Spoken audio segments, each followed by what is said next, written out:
Dando inicio a nuestro evento especial de la noche, tenemos el placer de tener a la doctora Paulina Franceschi, que va a estar aquí hablándonos sobre el Pacto del Bicentenario, Cerrando Brechas. La doctora Paulina es científica también. Ella es microbióloga e inmunóloga y Exacto. siempre nos ha apoyado muchísimo desde el primer día que yo regresé a Panamá, no les digo cuándo. Paulina siempre ha estado apoyando todas las actividades relacionadas a la educación, a la ciencia y el desarrollo del país. Ella es la coordinadora ejecutiva del Pacto del Bicentenario y está aquí para hablarnos sobre él mismo. Y recuerden que la idea es presentar propuestas dentro de Ciencia en Panamá para el pacto, y ella nos va a estar explicando cómo hacerlo y cuál es el objetivo principal de este pacto.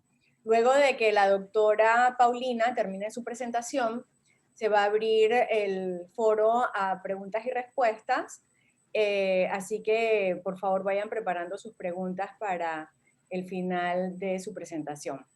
Entonces, nuevamente, bienvenida Paulina, gracias por estar aquí, gracias por apoyarnos y gracias por estar haciendo esto por el país.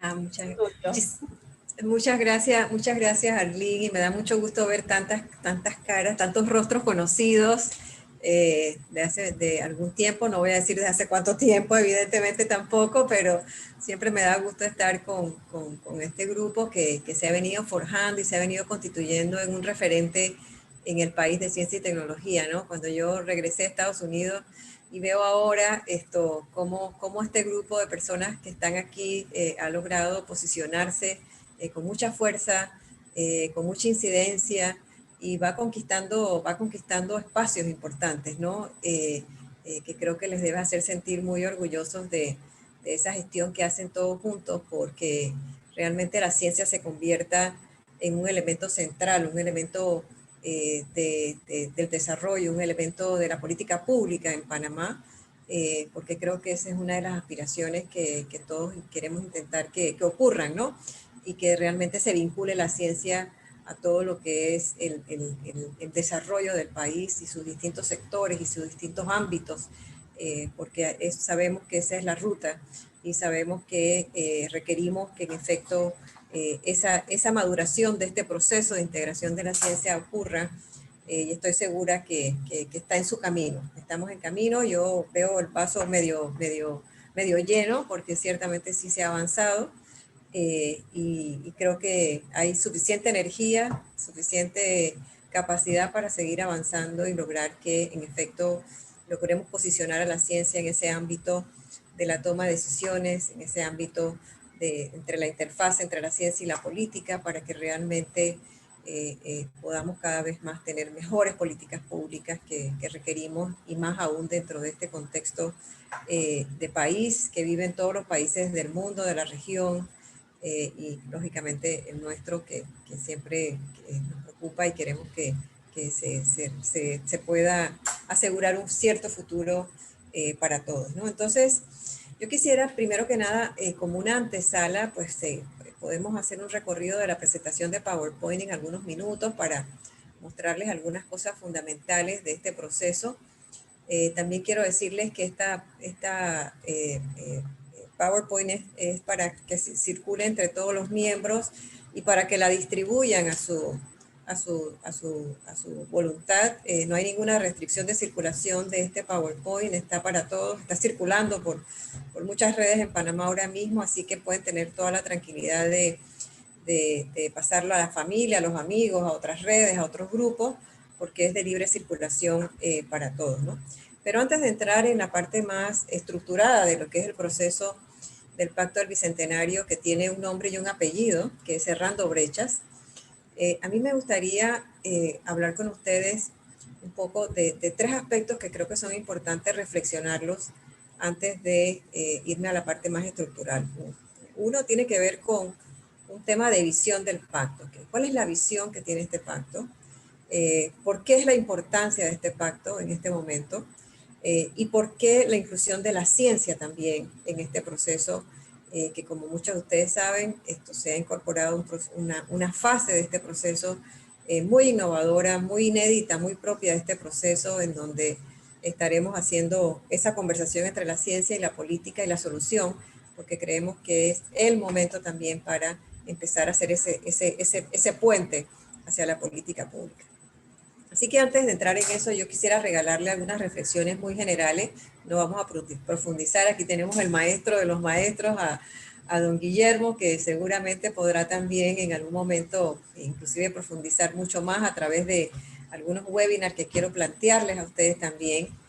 Pero yo creo que la visión del pacto es efectivamente que el pacto sea un proceso de ciudadanía, un proceso a partir del cual dándole la posibilidad a todos los ciudadanos de que participen y que se involucren y que se empoderen y que comprendan la importancia de que tienen un papel que cumplir al forjar ese proyecto de futuro, ese país de futuro, esas políticas públicas y respuestas y soluciones que todos estamos buscando y que puedan sentirse parte de este proceso. Así que la visión es que esto sea, en efecto, un proceso de ciudadanía activa, un proceso que nos ayude a transitar y encontrar acuerdos, pero a partir de forjar un empoderamiento ciudadano y la participación ciudadana, como bien decimos en muchos espacios, de abajo hacia arriba, porque nos interesa escuchar las voces de muchas personas que quizás en otros espacios y otros momentos no pudimos escuchar sus voces y quizás estaban muy distantes de estos procesos, pero que en esta ocasión necesitamos escuchar las voces de la ciudadanía, las voces del ciudadano y sobre todo darle la oportunidad a los ciudadanos, el que se sienta así motivado, ojalá que sean muchos los ciudadanos que se sientan motivados a reconocer en esto una oportunidad de ciudadanía para que contribuyan y aporten en la resolución de problemas que no son nada homogéneos, porque tenemos una variedad de problemas terriblemente heterogéneos que están cruzados por ese hilo de la desigualdad y de las asimetrías, y en donde quizás las soluciones que pensemos desde acá arriba a lo mejor no funcionen, porque los determinantes de muchos de estos brechas y de muchos de estos condiciones que restan bienestar y prosperidad a la gente, pues tienen determinantes distintos en contextos distintos a lo largo y ancho del territorio. Entonces creo que es una oportunidad para escuchar y para generar ese sentimiento de ciudadanía, y una ciudadanía, diría yo, activa, porque realmente eso es lo que necesitamos. ¿Y por qué lo necesitamos? Porque necesitamos que nuestra democracia madure. Necesitamos que la democracia deje de ser una democracia electoral y empiece a ser una democracia más participativa. Y la única manera de lograr ese tránsito es a través de procesos como estos, en donde nos estamos planteando nuevos acuerdos para las nuevas realidades de hoy en día, que también es un tema que voy a mencionar, pero que pasa por ese espacio de construir, empoderar y generar ese espíritu, de alguna manera, de que estás construyendo junto a otros y junto a todos ese proceso y esas soluciones de futuro en el corto y el mediano plazo. Entonces, la visión de este pacto es mucho más allá de un acuerdo, que lo vamos a lograr. Nosotros estamos seguros, Panamá está lleno de muchos acuerdos y sabemos que lo vamos a lograr. Pero la visión de del pacto es que este proceso, que la trayectoria que se ha diseñado para llegar al consenso y para llegar al final a ese acuerdo, nos deje otros resultados quizás más importantes, más relevantes para los desafíos que tenemos como sociedad desde el punto de vista de convivencia pacífica, desde el punto de vista de la democracia y desde el punto de vista de ciudadanía, porque realmente esto combina ese ejercicio de ciudadanía que es muy importante. ¿Y por qué es importante este proceso? Es muy importante y es muy relevante y es muy oportuno y pertinente en esta coyuntura que viven muchos países.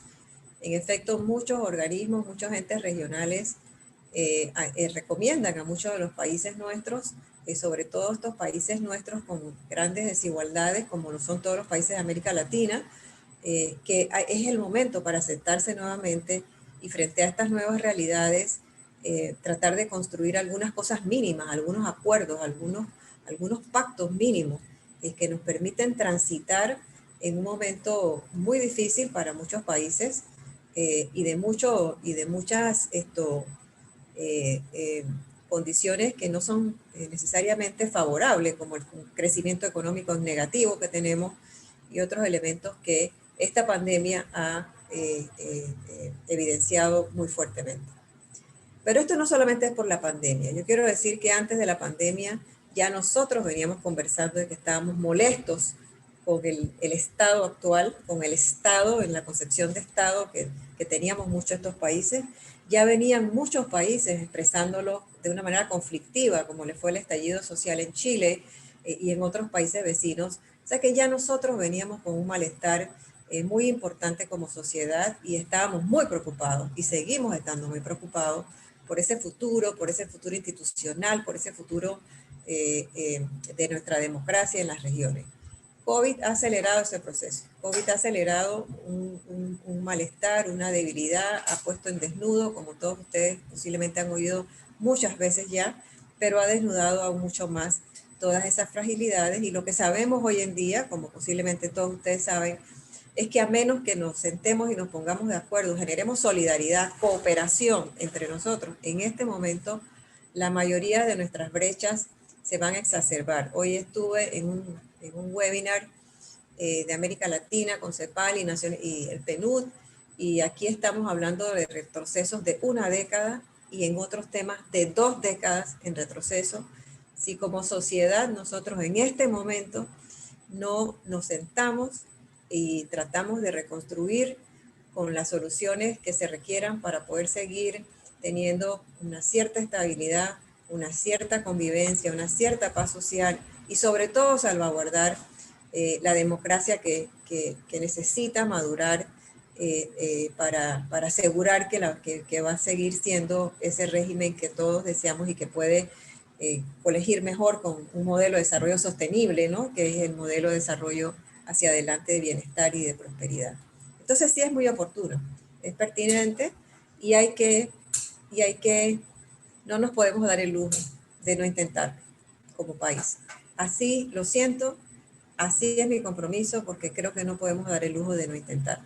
No hacerlo significa un camino más difícil, más espinoso, con más sinsabores posiblemente para todos y con menos seguridades de que a las nuevas generaciones les va a tocar un país de oportunidades como el que tuvimos casi todos los que estamos aquí en este chat ahora mismo. Tuvimos oportunidades extraordinarias, pero eso está muy comprometido si nosotros hoy en día no realizamos la importancia de que tenemos un momento, una coyuntura, una inflexión en donde es importante acordar algunas cosas mínimas para evitar esos grandes retrocesos que ya nos auguran muchas proyecciones de entes internacionales. El tercer elemento que me parece importante es que en efecto todo esto se inspira por una apreciación, y así lo entendemos también, de que la democracia no es un problema de los partidos políticos. La democracia realmente es un problema de las sociedades. Y ahí el ciudadano tiene una centralidad insustituible para hacer de la democracia ese sistema que tiene esos principios con los que nos identificamos todos. Entonces yo creo que es muy importante enmarcar el proceso del Pacto del Bicentenario, más allá de que sea un título romántico, como pueden decir, o un título un poco, ¿no? Tiene detrás toda una conceptualización y tiene detrás todo un espíritu para un momento de la historia de muchos países en donde es muy importante que dimensionemos la importancia de sentarnos, de colaborar y de cooperar entre todos para poder lograr un bienestar hacia adelante y no pues tener las grandes situaciones sociales que países vecinos ya están mostrando a lo largo, ¿no?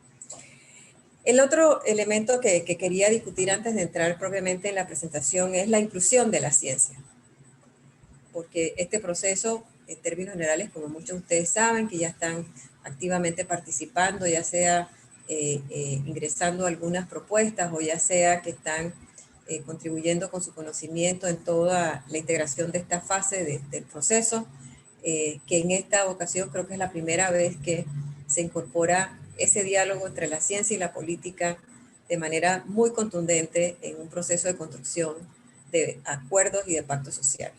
Y yo creo que eso es un aspecto tremendamente importante porque, como bien nos lo regala muchas veces en sus reflexiones Guillermo, la ciencia tiene que ser entendida como una fuerza productiva. Yo creo fehacientemente en que eso es así, y la única manera de que eso se pueda lograr es generando estos vínculos, generando estos espacios desde donde se empieza a conversar en esa plataforma en donde están todos sentados, las ciencias y los decisores de políticas públicas.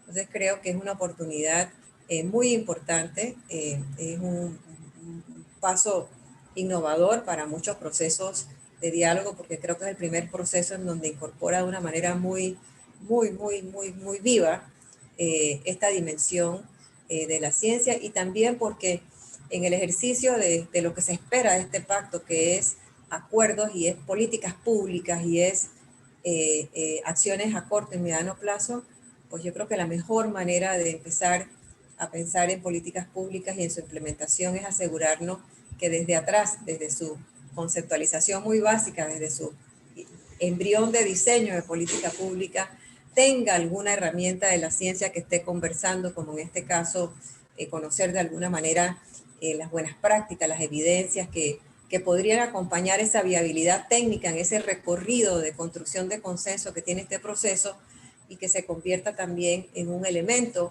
para la toma de decisiones y la construcción de consenso en los procesos de diálogo que se van a llevar tanto en las regiones como a nivel nacional, y que se inserte como el hilo conductor, además de el hilo conductor de tener esa viabilidad financiera, de tener una viabilidad normativa, una viabilidad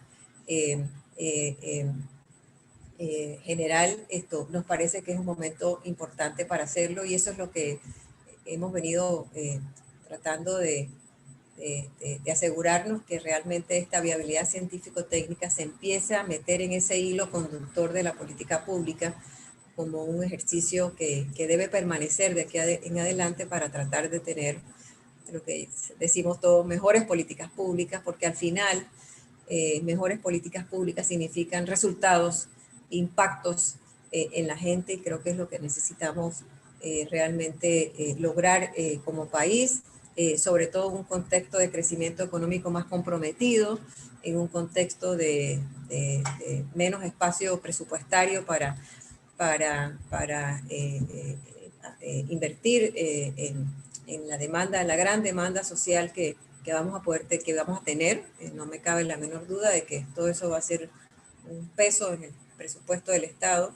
Así que es el momento para empezar a meter estos drivers como la ciencia, para asegurar que esas políticas públicas empiezan a encontrar en la ciencia ese diálogo necesario para su implementación, asegurándonos que los resultados son los deseables y que no vamos a invertir para no tener resultados deseables.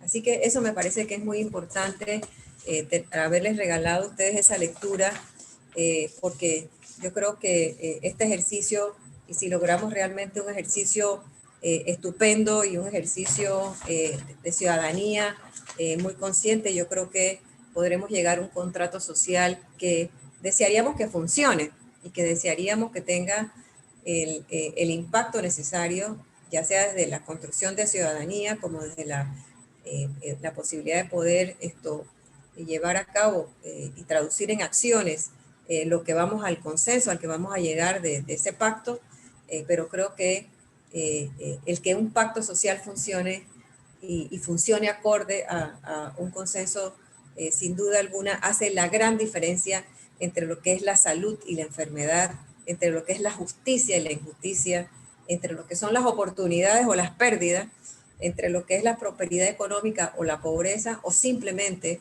entre lo que es la vida o la muerte, como estamos viendo tristemente en este ejercicio, en esta situación de esta pandemia en Panamá. Así que yo creo que es muy pertinente plantearnos un contrato social, y un contrato social que nos aseguremos que hay un ciudadano que también se involucre en que funcione bien, en que hagamos todo el esfuerzo necesario para que desde todo el espacio de acción que podemos tener en ese ejercicio de ciudadanía, asegurarnos que podemos como sociedad hacerle frente a un contexto de país que va a requerir que todos unamos esfuerzos para mantenernos con cierta calidad de vida y cierto bienestar para todos. Así que en ese sentido, pues creo que, si me lo permiten ahora, luego de haber hecho esa pequeña, ya no tan pequeña, pero creo que me extendí más de lo que quisiera, reflexión, me gustaría recorrer de alguna manera muy breve todo el proceso para que vean cómo lo hemos estructurado y también hacer énfasis en algunos aspectos que se me pueden haber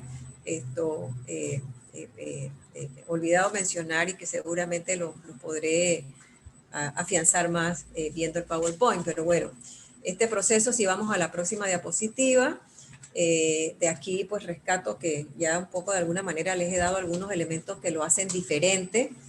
Como les dije, este es un proyecto en donde queremos, la visión es que sea un proceso de ciudadanía, un proceso de ciudadanía que nos lleve a ese empoderamiento y esa ciudadanía activa que requiere la ciudadanía, y por eso es que está concebido como un proceso de abajo hacia arriba, porque además sabemos también que el desarrollo empieza de abajo hacia arriba.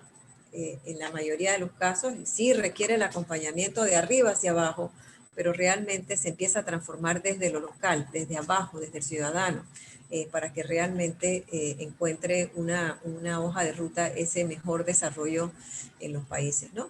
El otro elemento que es muy importante mencionarles en estos factores diferenciadores es que no se parte de cero y el pacto no busca hacer un diagnóstico. El pacto busca utilizar todos los estudios, todas las visiones que son muy ricas, visiones regionales, visiones nacionales, todos los estudios hechos por distintos gremios, por distintas entes como el Pacto de la Justicia, como el Pacto como COPEME, como todos esos procesos en donde ya hemos tenido consenso, acuerdos e inclusive ya hemos tenido estructuras un poco más jurídicas como COPEME, como ente consultivo y demás.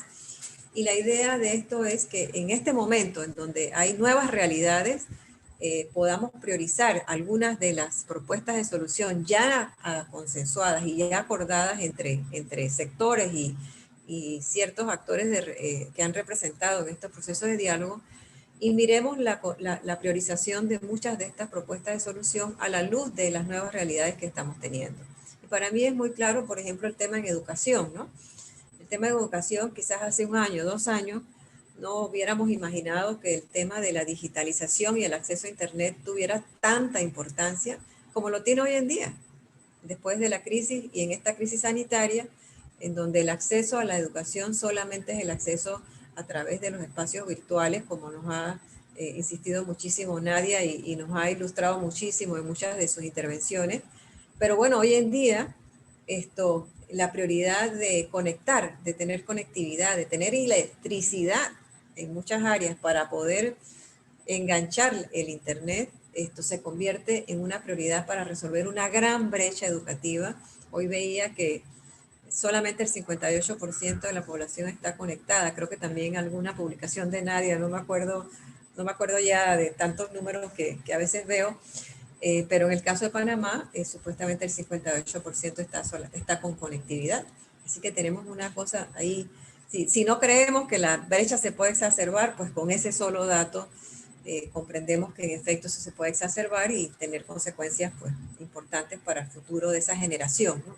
De esa generación que a lo mejor su movilidad social se va a ver tremendamente comprometida si no logramos superar esa brecha en ese 50 y tanto por ciento, 40 y pico por ciento de niños y jóvenes que no tienen en este momento acceso a conectividad. Entonces realmente ahí vemos un ejercicio que explica de una manera muy, muy cruda y muy dura, porque creo que es una realidad muy dura, la pertinencia de que en este momento estemos revisitando muchas de esas propuestas de solución que ya están contempladas, pero que ahora cobran una mayor importancia frente a estas nuevas realidades y esta posibilidad de nuevas brechas o profundización de estas brechas que son fundamentales para que se pueda realmente generar un desarrollo digno para las personas en el país. Entonces, eso es importante porque creo que en las distintas conversaciones que hemos tenido, pues sí surge ese interrogante, ¿no? Bueno, ¿y por qué esto si ya tenemos tantos acuerdos y todo lo demás? Y bueno, la razón es esa, que el país está cambiando. El país, las realidades ahora mismo están emergiendo nuevas realidades y hay que repensarlo. A la luz de todo eso que hemos validado, repriorizar esto y darnos cuenta que desde el ciudadano y en este ejercicio de ciudadanía va a ser muy importante también que todas esas propuestas de solución se legitimen con el ejercicio de ciudadanía activa que estamos tratando que este pacto tenga en su primera fase. Entonces, para continuar esto, en la próxima diapositiva, páseme a la próxima. Hay dos etapas. La próxima, para avanzar, este pacto tiene la anterior. Ahí, sí. Este pacto tiene 5 fases. Son 5 fases que son fundamentales en este proceso. Como les dije, el resultado es un pacto, pero el proceso son otras cosas, como ya les dije, ¿no? El proceso es ciudadanía, el proceso es empoderamiento, el proceso es construcción de un futuro como sociedad, como todos, construcción desde abajo, la posibilidad de en el territorio generar esa dinámica de planificación territorial del desarrollo, ayudar a ese proceso de descentralización con los gobiernos locales. O sea, son muchas las cosas que están alrededor de solamente la trayectoria de este proceso que esperamos lograr y que esperamos poder tener la capacidad de estructurarlas de manera tal que puedan darse estas situaciones, porque creemos que es muy importante empezar a sembrar estas semillas de estas dinámicas locales y territoriales que ayuden a cambiar la gobernanza local, que es uno de los elementos más importantes en este escenario, ¿no? Y la primera fase es la fase digital, que como ustedes ven, la plataforma es un medio, la plataforma no es el fin. Y rescato eso también de nuestro querido Guillermo, porque aquí el fin es efectivamente que el ciudadano se empodere y participe. Cuando participa se empodera y se siente que su propuesta es considerada y que puede ser escuchada y que está en un proceso de consulta para tratar de construir las soluciones que podrán hacer cambiar el futuro de muchos de ellos, ¿no? Y en efecto, pues esta plataforma también cumple 4 principios que para mí son fundamentales y los comparto, ¿no? La plataforma nos permite un proceso eminentemente incluyente. Hay algunas áreas que tenemos que mejorar y las podemos conversar, como el acceso a las áreas indígenas, pero aún así, aquí el panameño que quiera participar puede participar, es en su propio interés hacerlo, no necesita intermediarios, no necesita que alguien le facilite el acceso a ningún espacio. El ciudadano puede participar en total libertad y hacer la propuesta conforme a su valoración de solución que tenga. El otro elemento importante que nos permite este medio es que es un espacio bien participativo. Cuando nosotros vamos al balance de la plataforma y nosotros vemos que hoy en día tenemos casi 7.000 propuestas y que están participando casi que 17.000 personas en la plataforma, eso significa que esas 17.000 personas que están ahí en ese registro en tiempo real están interaccionando, están entrando a ver las propuestas, están haciendo comentarios, están diciendo, sabes que no me gusta o sí me gusta tu propuesta. Eso es participativo. Le da la posibilidad definitivamente al ciudadano de hacerlo y de interaccionar. Y está pasando, ese diálogo virtual se está dando en este escenario, así como el diálogo intergeneracional. Una de las cosas que a mí más me ha interesado de ver las estadísticas en esta plataforma es que los jóvenes y la gente adulta y la adulta mayor están hablando. Y ese diálogo, esa riqueza de ese diálogo intergeneracional va a ser muy interesante para entender las visiones, para entender ese modelo de país, de Estado que queremos hacia adelante. Entonces yo creo que hay cosas muy interesantes que usando la ciencia, usando la herramienta de la ciencia, usando los cruces que podemos hacer entre información, podemos generar un vasto conocimiento sobre nuestro país y los animo a que miren en esto un observatorio, un espacio para que las herramientas de la ciencia ayuden a hablar lo que la gente está diciendo y a interpretar los distintos cruces de información que uno puede nutrirse de esta participación ciudadana, ¿no? Y evidentemente esta plataforma, como está concebida, y la participación del ciudadano, pues también es eminentemente un proceso democrático, y algo que me parece que es muy valioso para los tiempos de falta de credibilidad, y es que es un proceso eminentemente transparente. Yo puedo ver aquí en tiempo real las propuestas de todas las propuestas que están. Aquí no hay nada que comprometa que yo no pueda ver las propuestas en educación, las propuestas en corrupción, las propuestas de ellos. Absolutamente puedo entrar y ver todo dentro de un espacio de anonimato, porque en efecto, una vez usted entre en una propuesta, en el sistema su propuesta se convierte en un número. Ya no se convierte en la propuesta de Arlene Calvo con cédula de identidad tal, no se convierte en un solo número. Así que eso ayuda a generar un espacio también de confianza para muchas personas que posiblemente tienen temor de expresar sus propuestas de solución por temor a consecuencias y lo demás, y por eso está diseñada también de esa manera, para que en efecto esos aspectos que generan sesgos en nuestra manera de entender estos procesos se desaparezcan y sintamos un poco de confianza y credibilidad para participar libremente en un ejercicio como este. Este ejercicio va a ser hasta el 28 de febrero, en donde estaremos recibiendo propuestas, y a partir de ahí entraremos a la segunda fase. Podemos entrar a la segunda fase, la próxima diapositiva. Puedo pasar a la próxima, después volvemos a esos temas. Que es la fase de clasificación y viabilidad científico-técnica. Y esto aquí significa que vamos a tener esa comisión que está integrada por representantes de distintos temas como puntos focales, y del que estoy segura muchos más de los que están aquí escuchándome van a tener que integrarse a estos clústeres temáticos de investigadores que van a estar participando.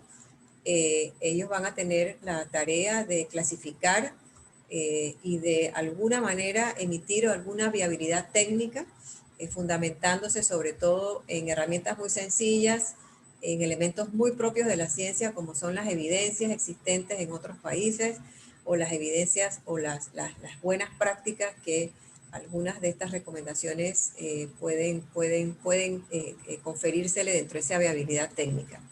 Esto es una parte muy innovadora, como les dije, pero tiene su sentido, porque es el espacio en donde creemos que a partir de aquí se puede hacer esa conexión entre los investigadores, las ciencias y los sectores diversos de este país. Nosotros tenemos científicos, investigadores en cada área, en cada sector importante, productivo de este país. Y lo que necesitamos es acercar eso, crear esos puentes, estas plataformas como estas y muchas más que ya ustedes han estado intentando hacer, pero que todas suman hacia ese acercamiento y la importancia de validar las herramientas de las ciencias en la construcción de propuestas de soluciones que tengan resultados anticipadamente positivos y que tengan los impactos deseados. Yo creo que eso es un ejercicio tremendamente importante en este proceso. Yo quiero decirles que la semana esta pasada presenté al Consejo Consultivo el primer grupo de personas que han estado integrando esta comisión y que han tenido bajo su responsabilidad el diseñar el proceso que van a seguir, porque eso hubo que empezarlo a trabajar con algún tiempo atrás para diseñar cómo es que van a recibir de la plataforma y qué es lo que van a hacer y cómo es que eso va a pasar a la próxima comisión. Eso pues requirió buenas semanas de trabajo de parte de muchas de estas personas, y debo decirles que cuando uno ve juntos los perfiles de ustedes, porque no solamente son de las 11 personas que presentamos inicialmente, sino de cada uno de los que están aquí, realmente uno siente un gran orgullo, ¿no? Y la respuesta del Consejo Consultivo fue extraordinaria. O sea, ninguno de ellos tenía la más remota idea de que Panamá tenía ese perfil de investigadores como el que se presentó en ese momento, y fue una sesión muy, muy bonita, porque, o sea, no tenían nada que objetar, no tenían absolutamente nada que objetar, y más bien quedaron con un sentimiento de que ellos no eran conscientes que Panamá tenía esa calidad y esos perfiles de investigadores, así que fue una gran satisfacción porque creo que esa es parte de lo que tenemos que hacer, ¿no? O sea, acercarlos a distintos grupos, a estos espacios, para que vean el gran potencial que tienen, que tenemos en Panamá con todos ustedes, y yo creo que yo los felicito y tienen que sentirse muy satisfechos de todo lo que están haciendo porque sí se va a ir valorando. Yo creo que ya estamos en ese camino de valoración. Entonces, esta comisión clasifica, da unos elementos de viabilidad técnica y de evidencia que entonces pasan inmediatamente a la tercera fase, que es la próxima diapositiva, en donde de esta fase pasan a las comisiones regionales temáticas. Como ven aquí, el país está dividido en 4 grandes regiones, varias provincias en cada una, y esta comisión de clasificación va a alimentar todas las propuestas que clasifican para el trabajo regional respectivo de los temas que se acaben de integrar luego del proceso de participación en la plataforma de Ágora. Esto significa que en cada región vamos a tener al mínimo 12 mesas de diálogo y que por todo el país vamos a tener simultáneamente casi 50 mesas regionales trabajando simultáneamente a la misma vez en un periodo de tiempo. Así que este es un trabajo muy grande,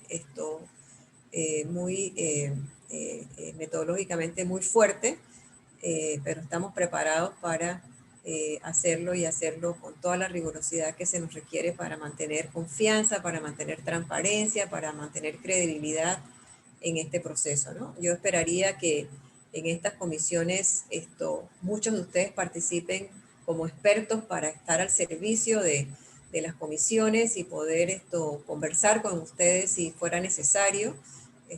Creo que ya lo había conversado con Arlene en alguna manera, y creo que es mi falla porque no mandé una carta de invitación ahora que estoy reconstruyendo el camino, pero esperaríamos que aquí tuviéramos expertos en agua, expertos en educación, expertos como disponibles en todas las mesas de diálogo, porque pensamos que se va a requerir para fortalecer y lograr construir esos consensos a niveles regionales, ¿no? En las regiones, como es de esperarse, pues la gente va a consensuar aquellas propuestas que reciben de la región, de las provincias, que son pertinentes para cerrar las brechas que decidan por consenso que son las prioritarias. Entonces, es un proceso eminentemente también participativo, de mucho consenso, que así ha sido parte de procesos anteriores, porque hay que tener este proceso de diálogo y de construcción de consenso para lograr ir avanzando la agenda de propuestas y de soluciones que queremos que sean parte de este proceso de pacto y de construcción, de definición de acuerdo social. Esto, pues, una vez que las comisiones regionales definen el consenso alrededor de las propuestas que así consideren valiosas para las distintas regiones, esto pasa a una cuarta comisión, que es la próxima diapositiva, la próxima, en donde pasan a las comisiones nacionales temáticas. Esto significa que vamos a tener a nivel nacional al menos 12 comisiones nacionales para los 12 o 13 o 14 temas que emerjan desde Ágora en su momento, cuando la comisión clasifique la cantidad de mesas que se van a instalar. Y aquí lo que significa es que las propuestas de salud de las 4 regiones van a ir a una mesa nacional de salud, y las propuestas de educación de las 4 regiones van a ir todas a una mesa nacional de educación o de salud, ya no me acuerdo qué dije, pero por ahí es la cosa. En este proceso nacional lo que buscamos aquí sí, que se sienten personas expertas, personas de los más representativas de los gremios y de los entes que son más representativos del sector, sea salud, sea educación, sea en el tema de instituciones democráticas, sea en los temas diversos que tenemos. Y en estas mesas se van a sentar tomadores de decisiones actuales, a la misma vez que se van a sentar expertos y las cúpulas más representativas de cada sector. Se va a sentar un Ministerio de Economía y Finanzas, se va a sentar un ministerio respectivo y se va a sentar un sector de una comisión de la asamblea respectiva de manera tal de empezar a generar ese diálogo a nivel nacional para generar los compromisos y que esto se vaya empezando a ordenar dentro de esos procesos de toma de decisión y de presupuestarias que son necesarias para que en el corto, mediano y largo plazo, porque esto tiene una priorización de tiempos, presentemos pues un acuerdo, un pacto que tiene esa prioridad de tiempos y que lo haría posiblemente más fácil de implementar, no solamente para los gobiernos, sino para otros alianzas que podamos construir en el proceso para tratar de articular los recursos necesarios para que muchas de estas recomendaciones de soluciones se puedan convertir en acciones y resultados concretos, ¿no? Esta comisión hace su consenso alrededor de esto, también tendrá que analizar la interrelación entre las propuestas de políticas públicas en los distintos sectores, sea intersectorial o intrasectorial, y ese consenso entonces es lo que va a pasar a la quinta fase, que es la fase de conciliación de la información y de redacción de lo que va a ser el pacto, el acuerdo al que lleguemos con esos elementos. Se estará socializando un primer borrador que estará disponible para el escrutinio ciudadano por un tiempo estimado de 30 días y a partir de ahí entonces se elaborará la versión final de este pacto. Un elemento final que quiero mencionar que tiene que ver con metodología, porque aquí hemos sido bastante cuidadosos también por el mismo contexto de desconfianza y descredibilidad que hay actualmente en los países, y el nuestro no se escapa sin duda alguna. Y es un poco los temas metodológicos que están en la próxima diapositiva. Por ejemplo, pues quiero mencionarles que ustedes siempre creo que han estado escuchando el Consejo Consultivo, que es un ente pues que representa todo una diversidad de personas que representan ese tejido socioeconómico de Panamá. Este Consejo Consultivo está concebido un poco distinto de lo que han sido otros entes que legitiman procesos como estos. Y él pues es un Consejo Consultivo que es el ente de gobernanza quizás más importante y que valida, yo como coordinadora nacional valido con ellos desde los documentos metodológicos hasta la integración de las comisiones, como fue la integración de la Comisión de Clasificación y Viabilidad, y será también la integración de las mesas temáticas regionales y las mesas temáticas nacionales, en donde nos apoyaremos de metodologías como mapeo de actores para identificar quiénes son los que realmente deben estar representados en esas mesas diversas, porque es un proceso muy complejo, como les dije, de manejo de muchas mesas, así que tenemos que tener técnicas debajo, metodología debajo para construir toda esa integración de esas mesas de una manera correcta y que podamos ser transparentes y mostrar esas matrices de mapeo en cada región, en cada provincia para integrar estas mesas, ¿no? Pero también quiero mencionarles dos elementos que a mí me gustan mucho.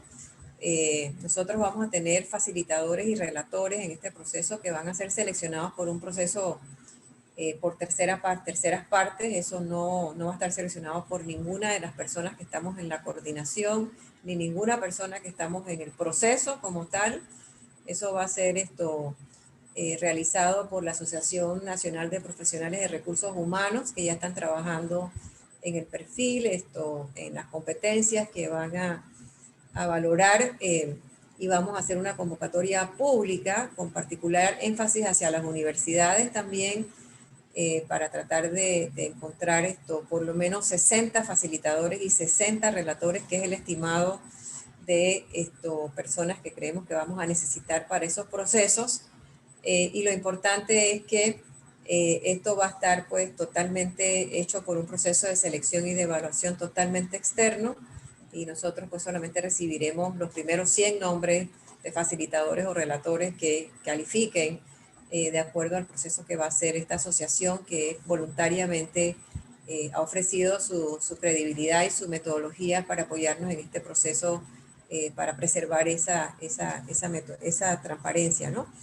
Y el otro elemento también es que vamos a tener un sistema en cada mesa de diálogo, vamos a tener un observador, un monitor que nos va a ayudar a nosotros como gerentes del proceso y al Consejo Consultivo a tener personas que estén observando que los procesos en las mesas de diálogo, porque serán 60 mesas simultáneas que hay que monitorear, y por virtualidad, porque creemos que todo el proceso va a ser virtual, y que estén alertándonos de situaciones irregulares que se puedan dar, que pueden ser de distintas índoles. En estos procesos de construcción de consenso hay muchos riesgos que se pueden dar en las mesas y habrá que tener personas que realmente nos ayuden a anticiparnos a cualquier riesgo y alerta temprana, ¿no?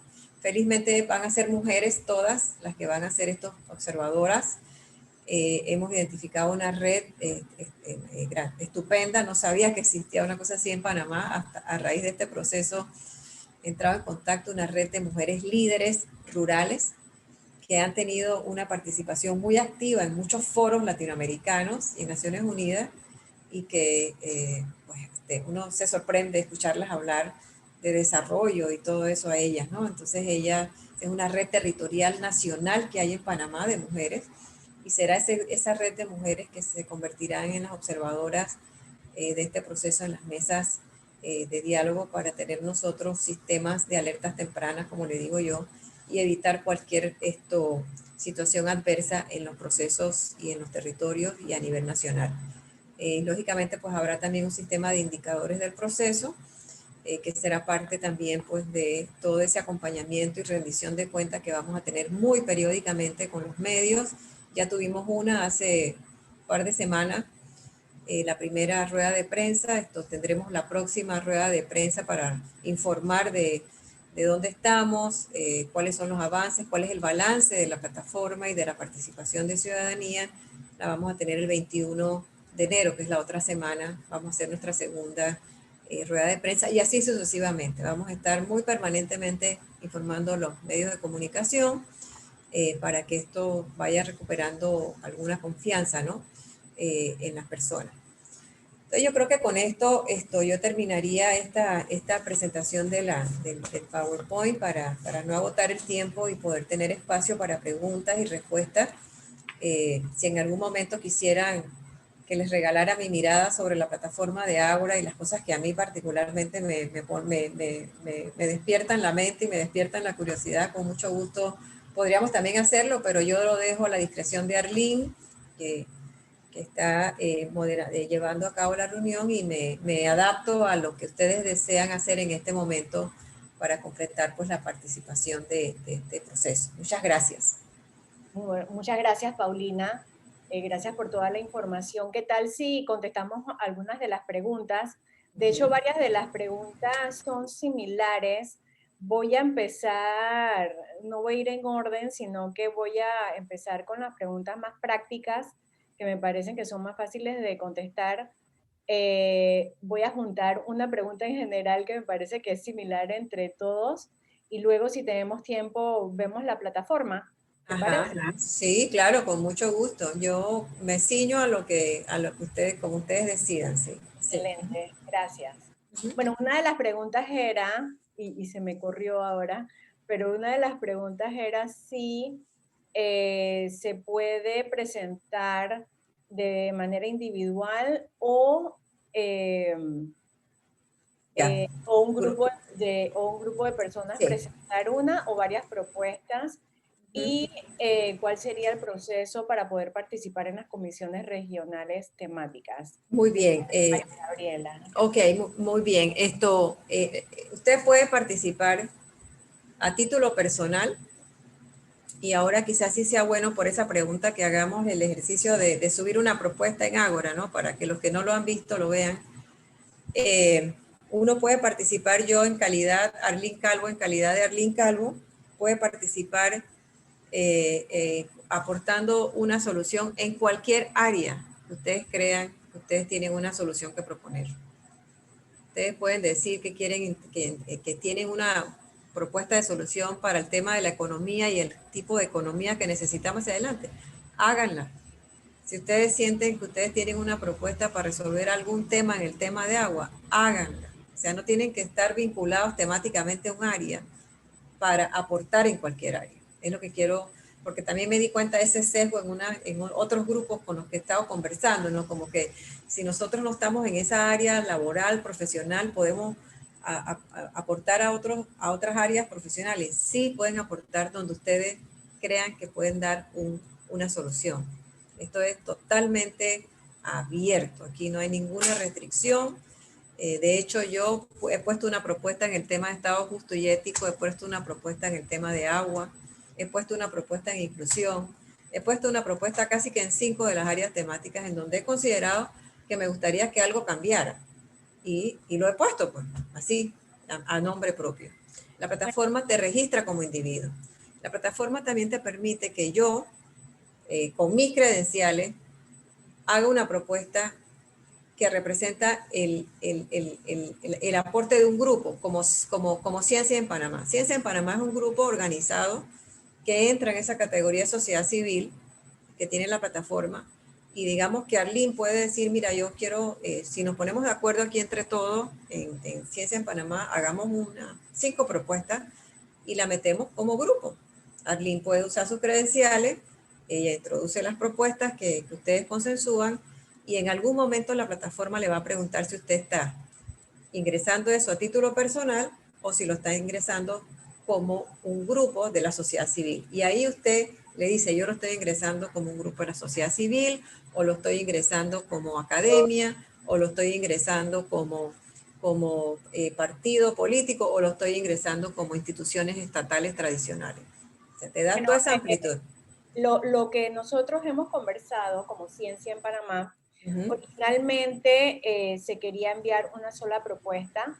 Nosotros contamos con varios grupos de trabajo, por ejemplo, investigación en salud, temas ambientales, inclusión. Uh-huh. Tenemos distintos temas, reinserción, distintos temas. Y a cada grupo de trabajo se le solicitó que generara su propia propuesta para Uh-huh. que, según su tema de especialidad, y de ahí lo juntáramos todo y enviarlo como uno solo. Pero dependiendo de lo que nos permita la plataforma hacer, puede que sean, si vamos a tener que determinar si tendríamos mayor impacto enviando por cada grupo de trabajo por separado o Ciencia en Panamá como uno solo. Eso es algo Uh-huh. que debemos conversar y determinar, pero al fin de cuentas, dentro de nuestro manejo interno, de igual manera, los grupos de trabajo tienen que generar sus propuestas individuales. Luego veremos si lo enviamos como una sola o separada. Sí. Sí, yo creo que aquí hay un mensaje que hay que mandar. Yo creo que aquí hay un mensaje que hay que indicar de la transversalidad de la ciencia y la tecnología en todos los campos. Yo los animo a que también hagan sus propuestas en los campos y en los ámbitos, porque hay ciencia en educación, hay ciencia en el agro, hay ciencia como ustedes saben, no se los tengo que decir, es un elemento transversal. Y eso en algún momento se va a recoger en la clusterización que va a hacer la comisión de clasificación. Así que ahí se va a recoger esa transversalidad de la ciencia, porque eso es lo que va a surgir, así como hay otros elementos que van a ser transversales. La inclusión es un elemento transversal. El tema de inclusión es un elemento que cruza todos los ejes también. Entonces hay temas que van a transversalizarse y eso lo sabemos. Sí.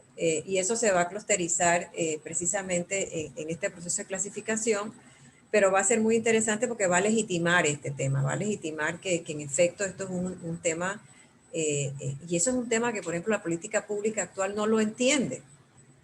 O sea, no entendemos que hay ejes que son transversales, ¿sabes?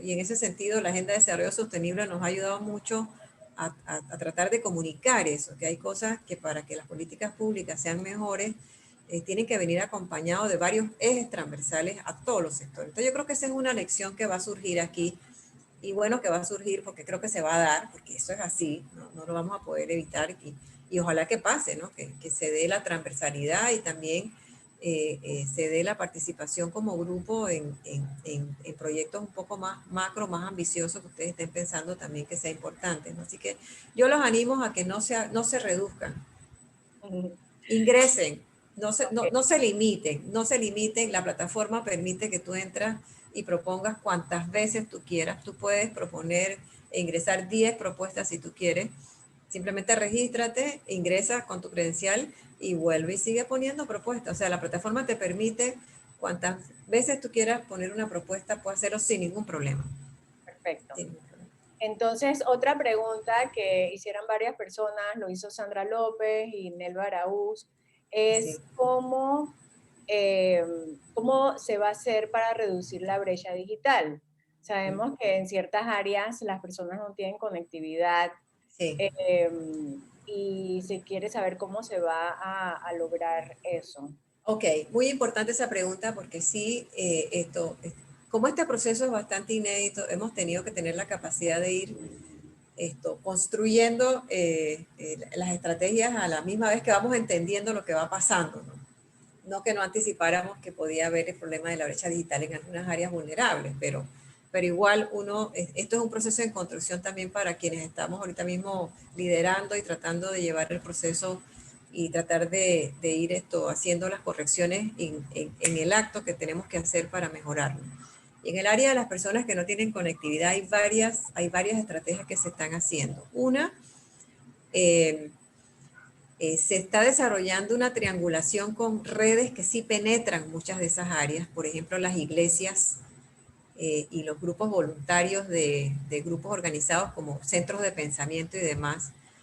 Y está generándose una triangulación para tratar de, a través de ese voluntariado de estas personas y del acompañamiento de las iglesias, llegar a estas comunidades que no tienen acceso tan fácil, sistematizar, recoger las propuestas de soluciones que ellos pueden tener, organizarlos, porque esto requiere organizarlos también y ponerlos a conversar, y entonces apoyarlos técnicamente ingresando con ellos directamente, sea por un celular que tenga data de los apoyos técnicos que van a ir, o sea porque podemos llevarlos a una infoplaza que está cercana, que se han habilitado casi que en 80 corregimientos todas las infoplazas, de manera tal que podamos asistir a esas comunidades que no pueden tener acceso a conexión.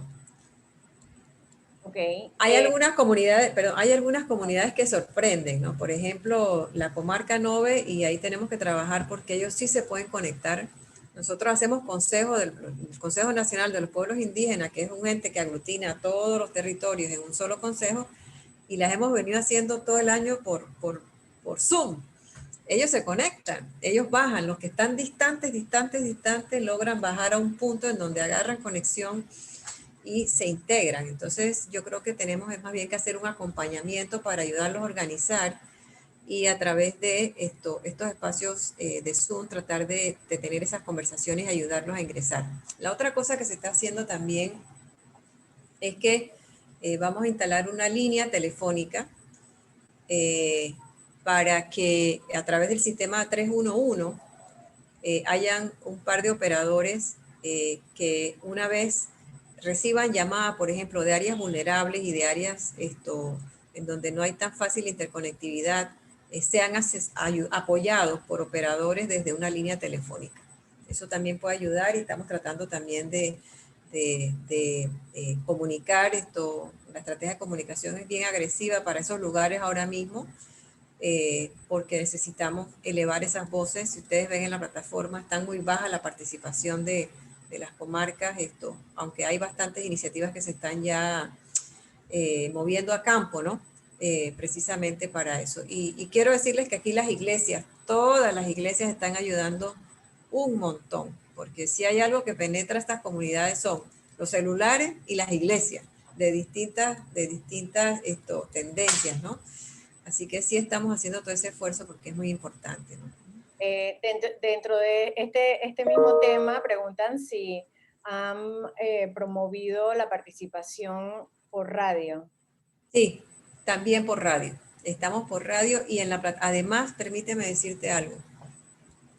La misma plataforma también tiene, y ahora lo vamos a ver, tú puedes ingresar tu propuesta por varias vías. Tú puedes ingresar por un texto escrito que tú lo levantas ahí en el área, en el campo en donde tú metes tu propuesta, y tú también puedes mandar un mensaje de voz y puedes mandar un video de clip.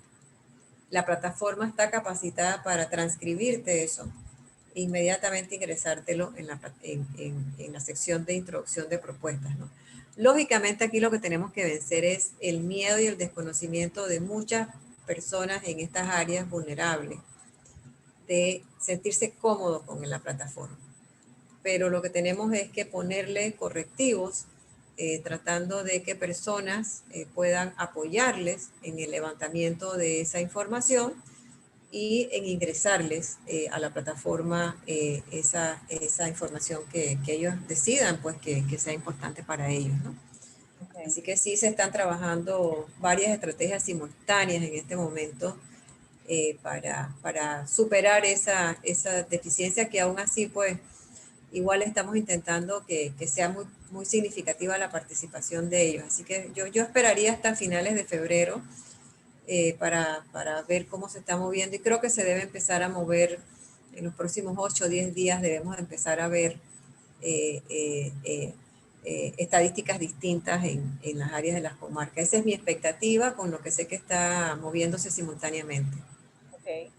Preguntan quiénes firmarán el pacto, qué entidades. Uh-huh. Bueno, yo como todo pacto, yo creo que este va a ser un pacto político. También ese es un término que también nos hablaba muchísimo Guillermo en algunos momentos de conversación y va a tener que estar firmado por los actores políticos que son los que desde esta visión que tenemos de Estado pues son los que debieran de tener un compromiso muy grande y estoy segura también que será firmado por distintos estos sectores de la sociedad asociados a lo que es la representación que tenemos ahora mismo del Consejo Consultivo, ¿no? Porque creo que hay que darle ese espíritu de ciudadanos comprometidos, de grupos comprometidos también, porque yo creo que también este pacto, ojalá que podamos también trabajar un sesgo que tenemos todos y que a veces no somos muy conscientes, ¿no? Y es que todos pensamos que el gobierno es el que tiene que resolver siempre todo. Eso es un sesgo que tenemos muy arraigado eh, y que yo creo que esta crisis y este contexto que nosotros estamos viviendo ahora a lo mejor nos va a ayudar a entender que también que es también una corresponsabilidad de la sociedad en su conjunto también buscar avenidas para ayudar a resolver situaciones que tienen que ver con el desarrollo de muchas personas, ¿no? Entonces, esa es otra aspiración de este proceso, que logremos estimular esas otras dinámicas de alianzas, ¿no? Los ODS, muchos de ustedes que conocen los ODS, hacen mucho énfasis a que el desarrollo necesita nuevas alianzas para mover voluntades, para generar acciones, para generar recursos.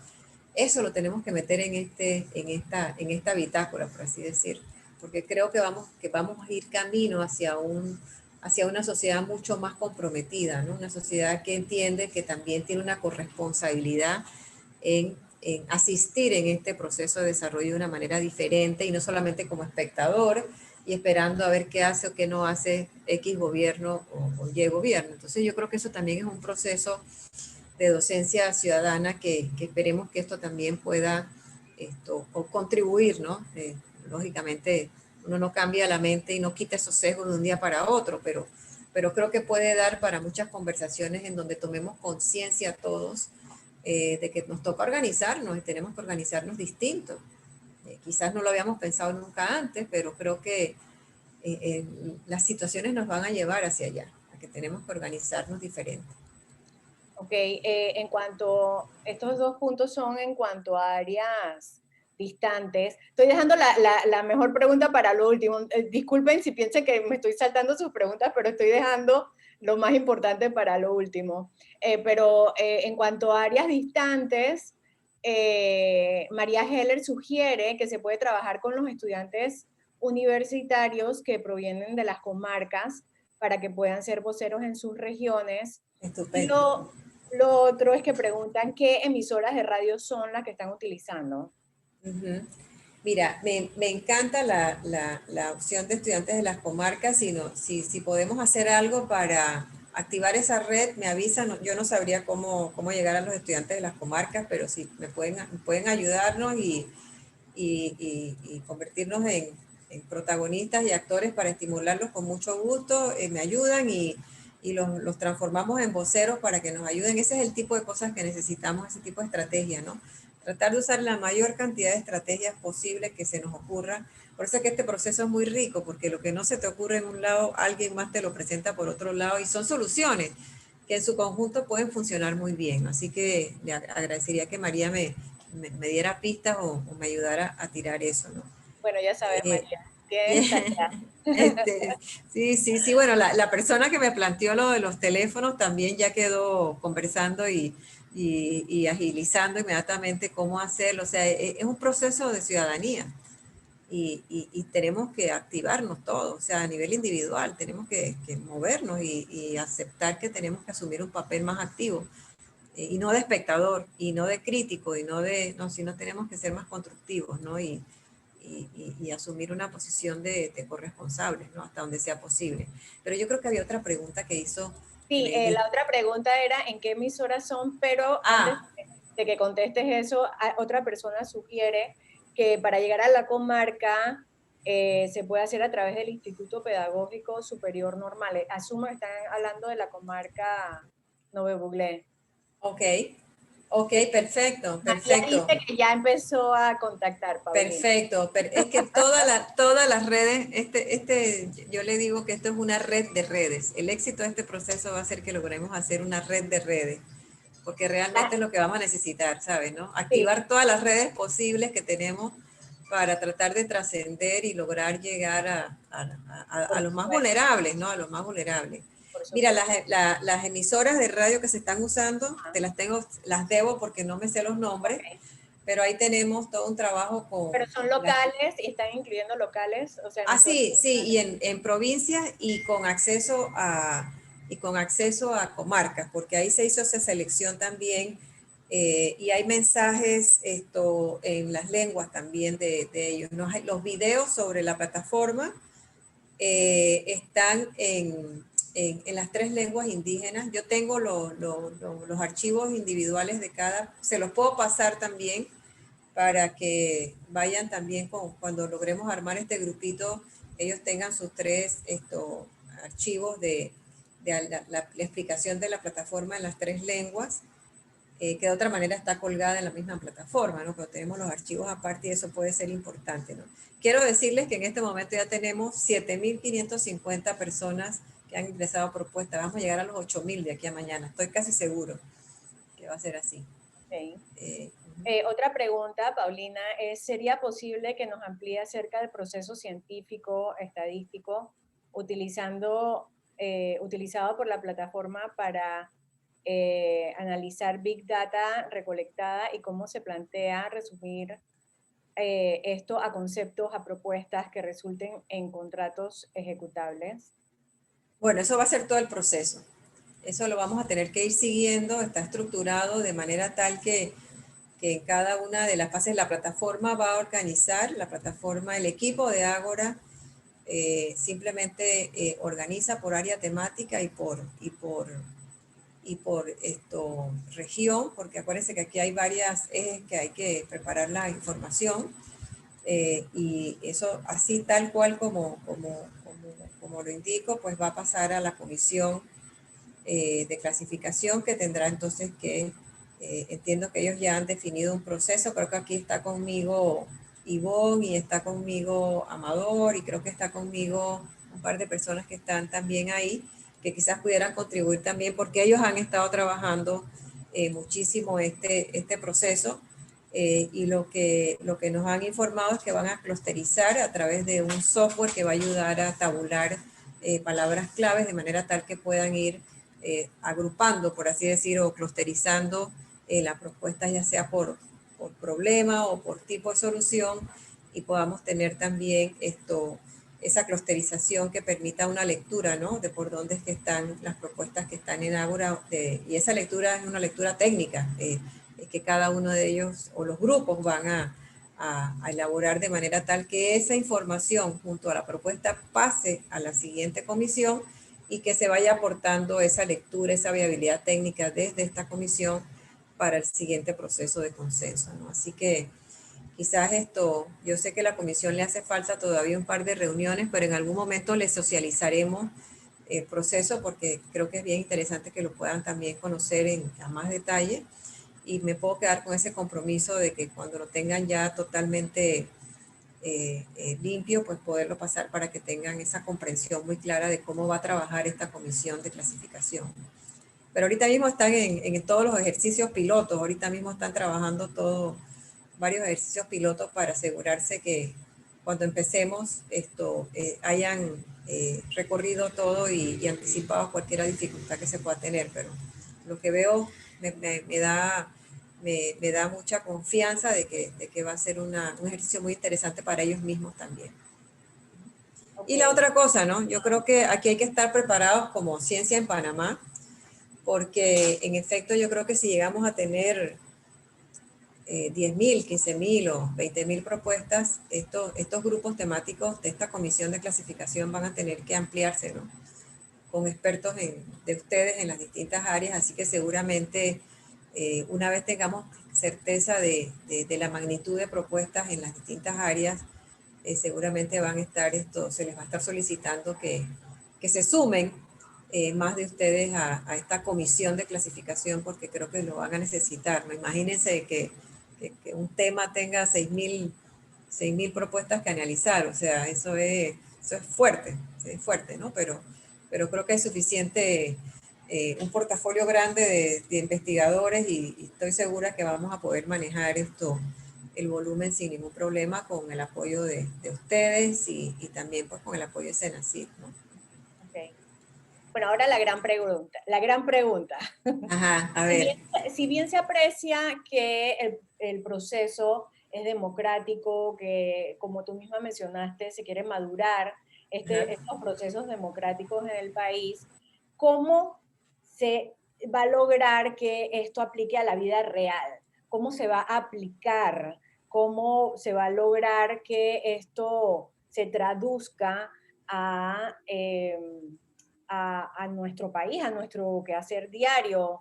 Hay muchas expectativas, se quiere saber si esto se va a hacer una ley o también preguntan si existe más adelante una futura constituyente, si esto se va a aplicar a eso. O sea, ¿cómo esto va a realizarse en nuestra vida real? ¿Cómo lo van a lograr hacer una vez que ya se tenga en papel, por decirlo así, toda esta información?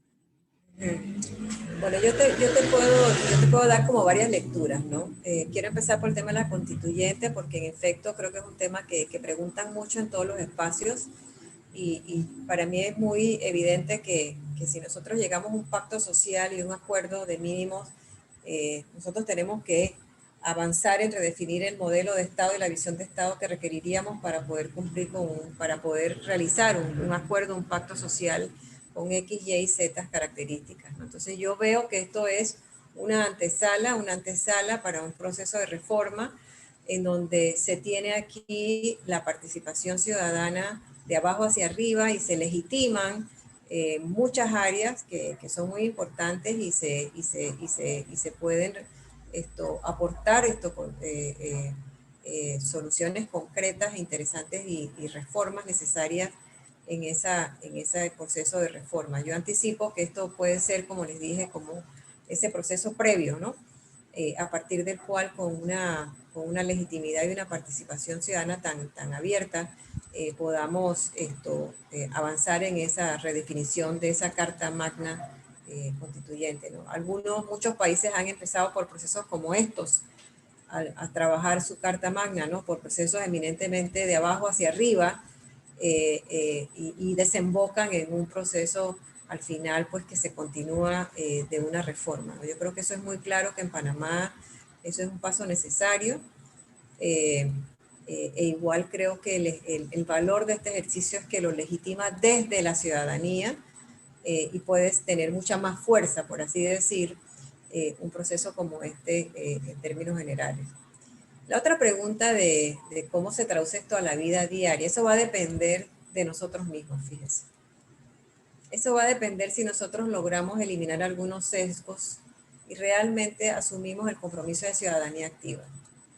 Y eso va a ser responsabilidad de todos nosotros. O sea, el pacto lo vamos a llegar a hacer, el proceso va a transcurrir normalmente, pero si nosotros no asumimos de este proceso esa reflexión de ciudadanía, al permitírsenos participar de un proceso de construcción de futuro y no dimensionamos nuestro papel de ciudadanía en un ejercicio democrático, como ya les dije, la democracia no solamente depende de los partidos políticos, depende también de la ciudadanía y la resuelve también la ciudadanía. Entonces, aquí hay un proceso de reflexión que esperamos que este proceso, este pacto, contribuya a despertar esa ciudadanía. Por eso es que es importante, creo yo, el proceso, como les dije, de construcción de ciudadanía. Y lo que vamos viendo me da algunas luces de esperanza, porque este proceso ha venido estimulando la participación de gente de distintas maneras y ha venido empezando a sumar y a sumar. Entonces creo que esas son señales de que al invitar a participar, el empoderamiento de la gente puede ser posible. Así que yo creo que va a depender de nosotros mismos cómo se traduce esto en la vida real. ¿Y eso incluye para la implementación, Paulina? Para la implementación, yo pienso también que tenemos que ser más creativos. La implementación, sin duda alguna, creo que llegar a un pacto con una prioridad de tiempos, de corto o mediano plazo, hace más fácil la implementación de muchas tareas que están por pendientes de cambios y de mejorar. Pero creo también que en el tema de la implementación, sobre todo en los espacios locales, acuérdense que aquí va a haber propuestas que van a tener más un alcance más territorial, más local, pues tenemos que generar esas dinámicas desde los espacios territoriales también para que se puedan implementar las soluciones en los territorios. ¿Y pero quién lo implementaría entonces? También hay una responsabilidad compartida. Yo creo que no solamente hay que pensar en el actor de gobierno local, por ejemplo, pero también hay que pensar en los otros actores alrededor de la vida pública de un territorio y de una sociedad. O sea, los actores tenemos que involucrarnos también en ese proceso de resolver nuestra propia realidad, porque en función de eso va a estar la convivencia, la paz, el desarrollo de las comunidades. Entonces yo lo veo como un proceso compartido y que nuevamente vuelvo a lo que nos habla la Agenda de Desarrollo Sostenible, ¿no? Necesitamos alianzas.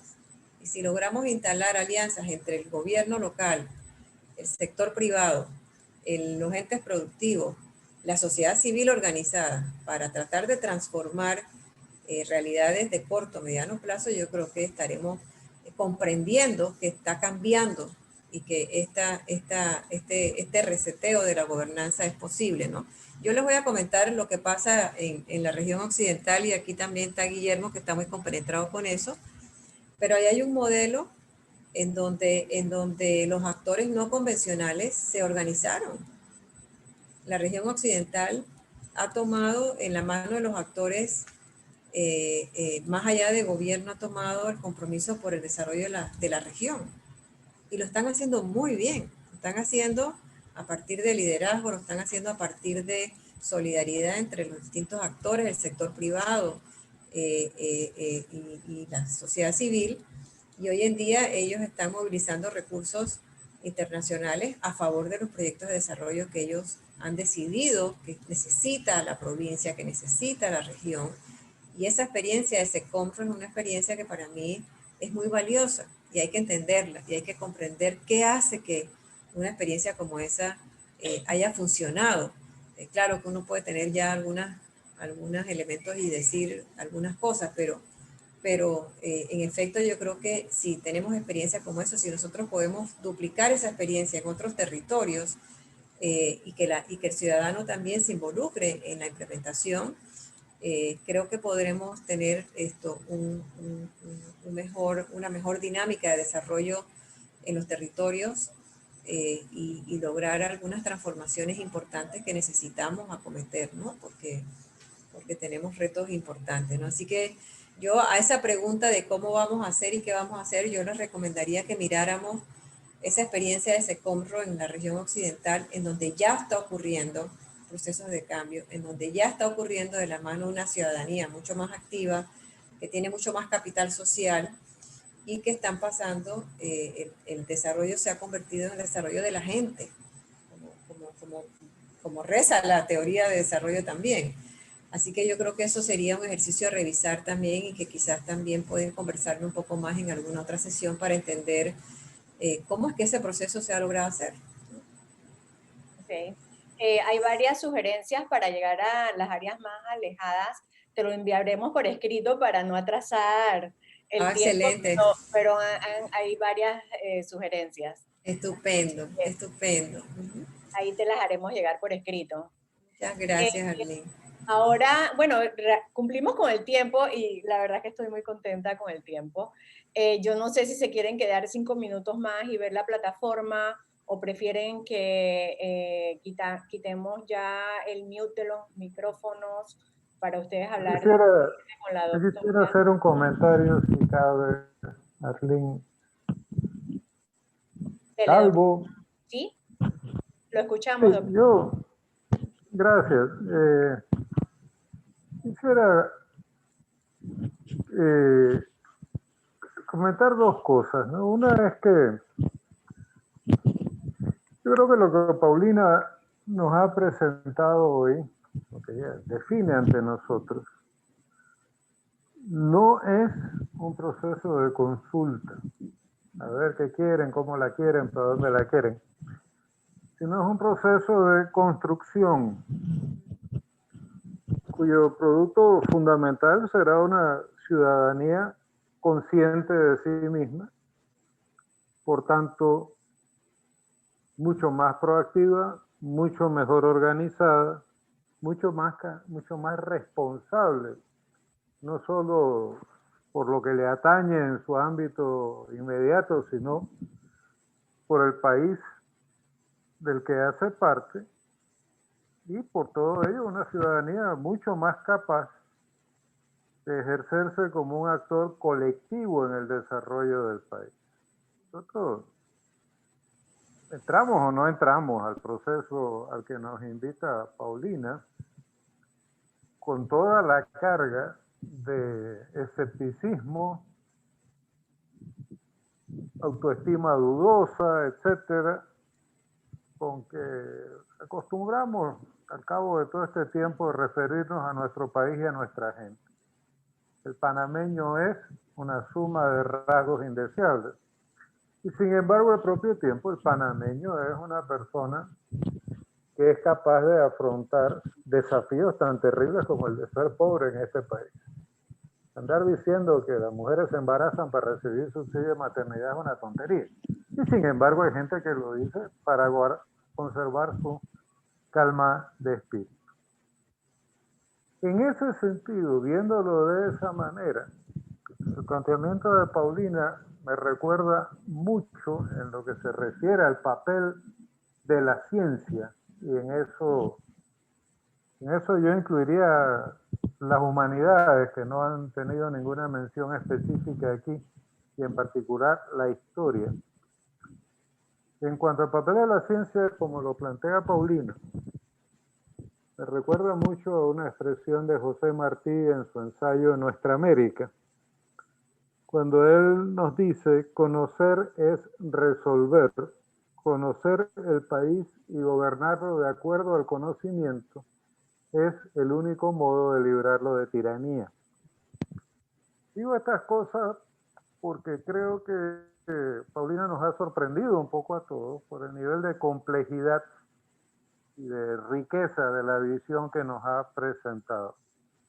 Y en ese sentido, creo que Ciencia en Panamá, simplemente al haber escuchado esta presentación y haber planteado algunas preguntas y tal, está enfrentando aquí no solo un desafío, además está teniendo una prueba clara de la importancia de que exista esta organización. Porque por primera vez realmente nosotros tenemos la posibilidad de un diálogo colectivo muy amplio, usando estos medios y tal, con una cantidad de jóvenes y no tan jóvenes científicos que sumados todos representamos un gran caudal de experiencia. Y que podemos contribuir en efecto de muchas maneras a conocernos para poder ejercernos. Ese era mi comentario. Gracias, doctor. Joana, ¿abrimos los micrófonos entonces? Ya están abiertos. Tenemos tenemos a Gerald Moncayo, que tiene la mano levantada. Ajá. Adelante, Gerald.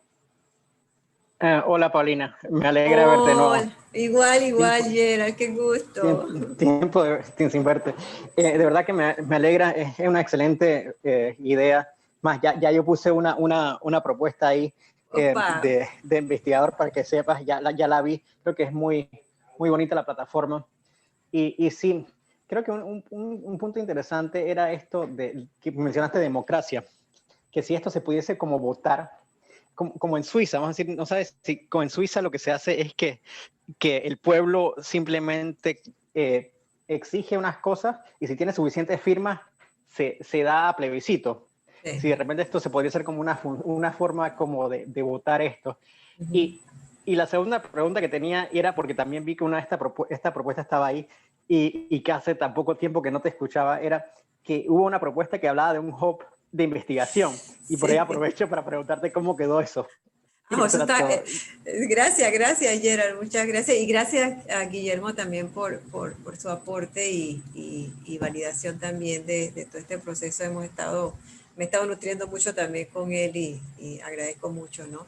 Pero bueno, Gerald, hablando de los hubs que tuviste en eso, pues sí, ya se entregó el informe técnico y estoy esperando para ver a dónde van a anclar el proyecto para seguirlo apoyando. Así que se ha movido. Y estamos en esa fase, me imagino yo, en el próximo mes, por ahí hay consultas finales para ponerle la responsabilidad por ahí a alguien para que eso siga. Así que eso sigue. No vamos a desmayar, no te preocupes.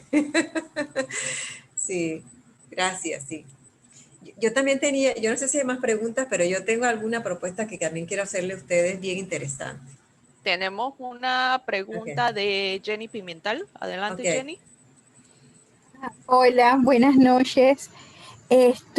Por temas de mi trabajo y aparte de que había tomado un curso pagado por la OEA con relación a políticas públicas, yo estaba haciendo un estudio porque llegó un momento en que había que, como ustedes muy bien lo está presentando, el diseño de las políticas públicas y me llamó la atención porque revisando las prioridades de la Comisión Europea, había una que a mí me llamaba totalmente la atención y era el desarrollo rural, porque muchas de las brechas que usted mencionó y que expuso hablaban sobre educación, agua potable, mucho el tema de conectividad, porque los niños de las comunidades indígenas, yo vivo en Penonomé, y bueno, al norte de Coclé, en las comunidades de Omar Torrijos, los niños, no tienen conectividad porque no les llega la señal de internet y además porque no tienen luz. Entonces vi mucho el tema de la igualdad de género porque muchas mujeres, madres de familia, que también viven en el alfabetismo con el tema del COVID, o sea, no tenían la fórmula cómo ayudar a sus hijos. Entonces, por el tema de la educación. Y entonces siempre seguía como el círculo vicioso de que, ¿cómo hago yo para salir de la pobreza? Cuando usted habló de los Objetivos de Desarrollo Sostenible, me encantó porque yo sigo enamorada de los objetivos, siempre buscando la manera como, no sé, uno me llama la atención más que el otro, el hambre cero, el tema de educación, de salud. Entonces, me hubiera gustado, ojalá que pudiera ser por el Movimiento de Ciencia en Panamá, o tal vez abriendo un grupo que ya lo tenemos de políticas públicas en relación con desarrollo rural, porque saltan a la luz mucho el tema de agua potable, mucho el tema de educación, mucho el tema de seguridad alimentaria, porque tal vez allá en las comunidades ahora con el tema de la cuarentena, los cercos, a veces sea un poquito difícil llevarles a ellos los alimentos que se necesitan, porque son comunidades definitivamente que de difícil, o sea, difícil que lleguen. Como usted lo dijo muy bien, las iglesias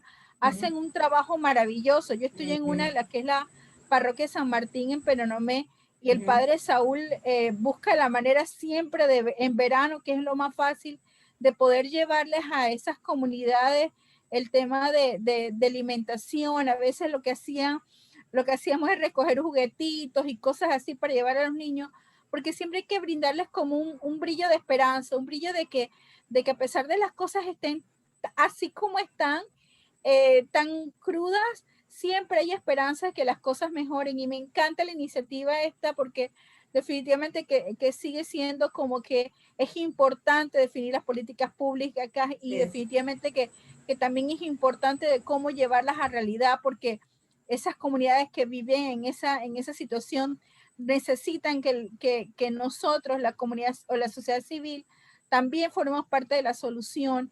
Y creo que esto es algo maravilloso que usted nos ha presentado hoy y de verdad que como que ha venido anillo al dedo de muchas otras cosas que he estado tratando de pensar y un poco de concretizar después del curso que tomé. Gracias, Jenny. Muchísimas gracias, muchísimas gracias. Me entusiasma mucho escucharla, muchas gracias. Hay que seguir conversando, Jenny, entonces.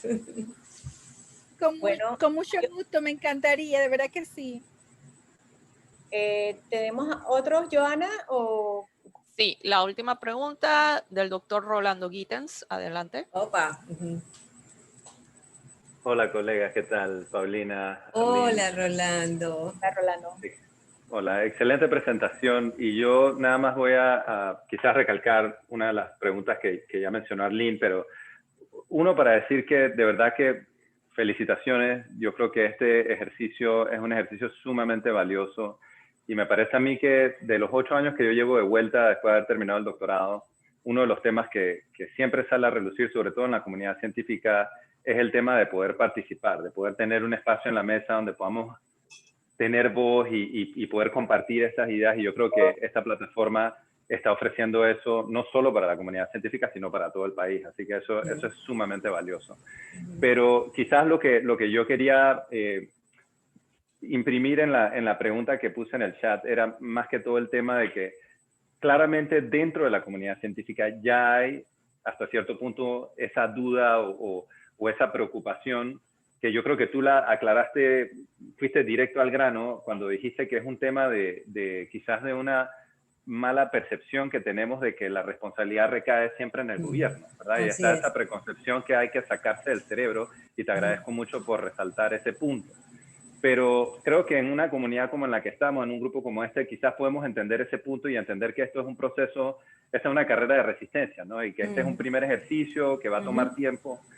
Y lo que yo me pregunto es si nosotros vamos a poder entonces comunicarle eso a la población para que se entienda que, claro, o sea, de la manera en la que se ha promocionado la plataforma es casi como que a más propuestas, más soluciones, pero en realidad lo que tiene que entender la gente es que estas soluciones, uno, puede que no sean inmediatas, porque ahora todo lo queremos inmediato, y dos, que puede que estas soluciones nosotros mismos vamos a tener que seguir empujándolas y buscándolas, porque puede que el gobierno no va a ser el que las va a implementar. Y yo creo que esa es la principal complicación o preocupación, ¿no? De que esto, si no se manda ese mensaje de manera alta y clara, que esto se pueda convertir en otro detonante más a nivel social, y yo eso sí se lo dejo a los colegas científicos sociales, de que otra promesa no cumplida, ¿no? De que me están pidiendo a mí que yo participe y dé esta propuesta y que otra vez más cayó en un saco roto y que no está teniendo un impacto o no se está haciendo nada al respecto. Entonces, ese punto me pregunto cómo sería la manera adecuada de manejarlo. Excelente, excelente. Me gustaría responder esa pregunta. Puedo, ¿verdad, Arlene? Claro, claro. Sí, mira, este es una pregunta sumamente interesante y que yo también me lo vengo planteando cómo administrar este proceso para seguir instalando y ayudar a bajar algunos sesgos que tenemos, ¿no? Y te voy a compartir lo que estoy visualizando, ¿no? Yo creo que esto va a ser un tema que va a estar íntimamente ligado a una estrategia de comunicación. Nosotros en este momento necesitamos invitar a la gente a entrar, invitar y participe. Pero eso se va a acabar. Y después de esto, la estrategia de comunicación tiene que venir por ese lado que tú estás diciendo. Vamos a despertar esa ciudadanía. Vamos a empezar a compartir cómo podemos darle vida a esto. Vamos a darle vida en la medida que nosotros entendamos que podemos hacer cambios y que podemos instalar dinámicas distintas y que podemos quitarnos un poco el sesgo, ¿sabes? Eso va a ser una cosa comunicacional, así como va a ser también una estrategia de compartir conocimiento. Esto, mira, una de las cosas que más voy detectando en todas las conversaciones, ya yo no sé, o sea, bueno, esta ha sido una carrera de resistencia para mí también, es que, por ejemplo, este diálogo de lo que está detrás del pacto, ha sido un diálogo que cada vez más tengo que hacerlo más frecuentemente, porque la gente no está comprendiendo lo que está detrás. Entonces, aquí vamos a tener que, una vez logremos superar esta primera fase, que instalar una serie de plataformas de conocimiento, en donde vamos a tener que empezar a hablar de temas a distintos niveles, que lleguen a distintas audiencias, para ayudar a construir como un conocimiento más colectivo sobre hacia dónde tenemos que ir y por qué, y que se vaya teniendo una comprensión más amplia de esta cosa que se llama democracia, esta cosa que se llama democracia participativa, ciudadanía, participación, empoderamiento, desarrollo desde abajo, porque hay grandes lagunas en el conocimiento de las personas, grandes lagunas. O sea, yo encuentro que hay como que no nos estamos realmente entendiendo en ese sentido.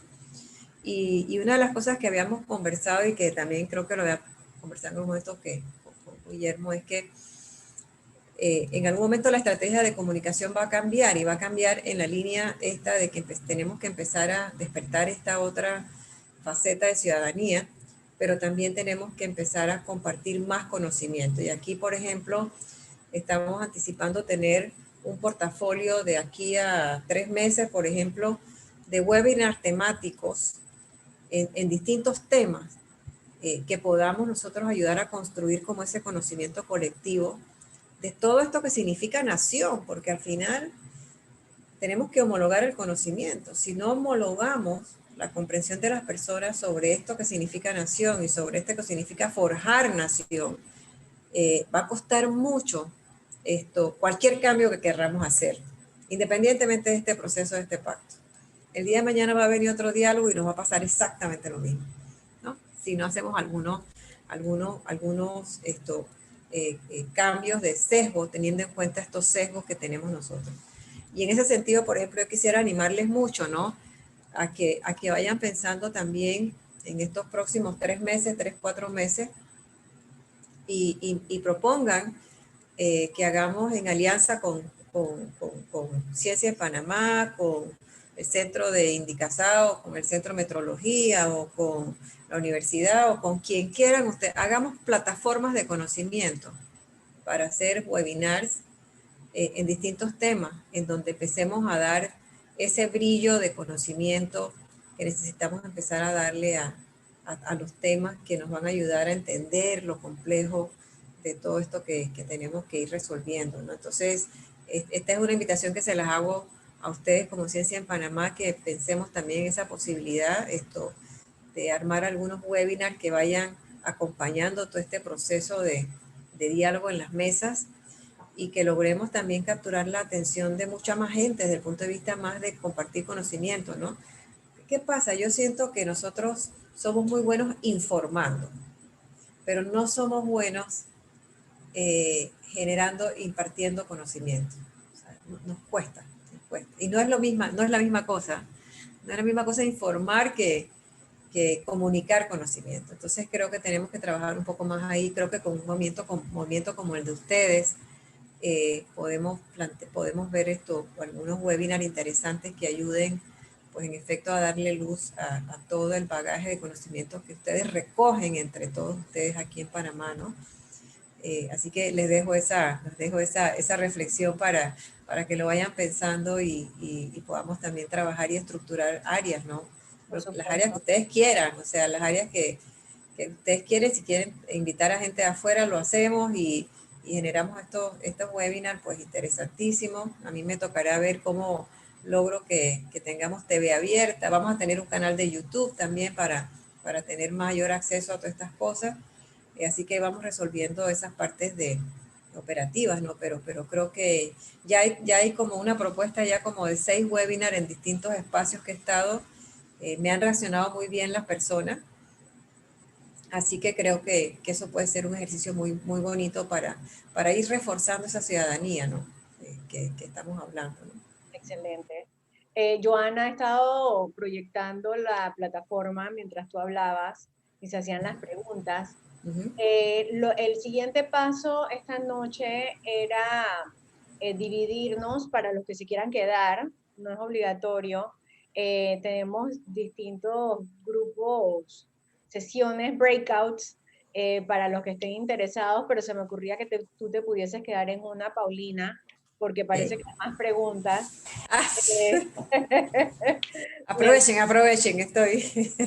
Para no atrasar a los otros, entonces, Joana, nos dirás cómo proceder. Y bueno, nuevamente, Paulina, muchas gracias por estar aquí, contestar todas las inquietudes y todos los que hicieron preguntas y que están aquí también participando de esta sesión.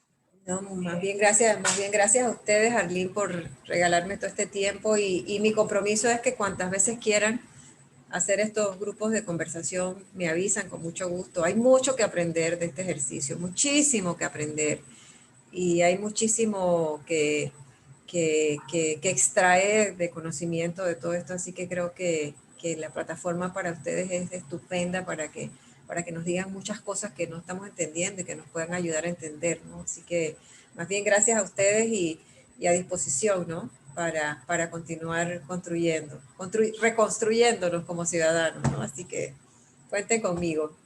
Bueno, gracias.